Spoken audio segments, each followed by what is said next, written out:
You good? Yeah. You want to say your real name? No. My dad helped me make a stencil, like Thrasher magazine logo, and I'd take it with me all my little skate spots and do that and shit like that.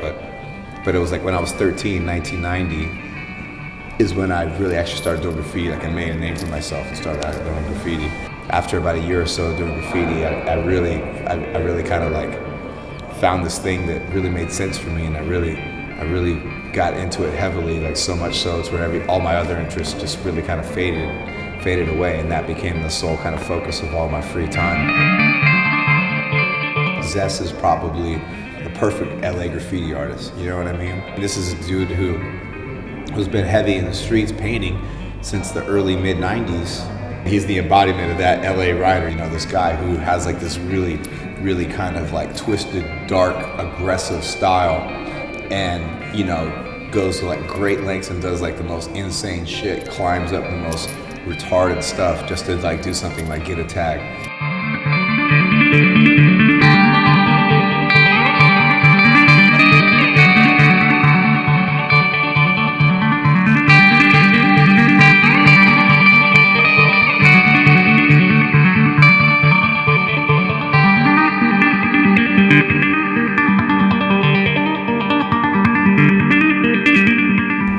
Was that, GK was that, Zess is that, Air was that. That type of graffiti is what LA graffiti is.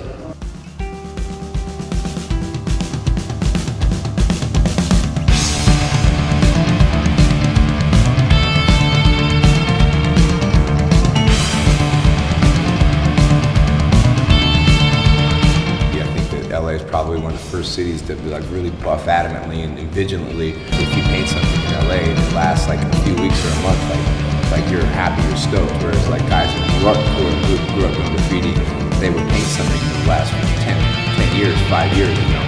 You would have to climb and go somewhere where the people that are buffing graffiti wouldn't be willing to go in order to get your name to stay up. And living and painting in LA, like this was the scene that shaped me, made me into the writer that I am.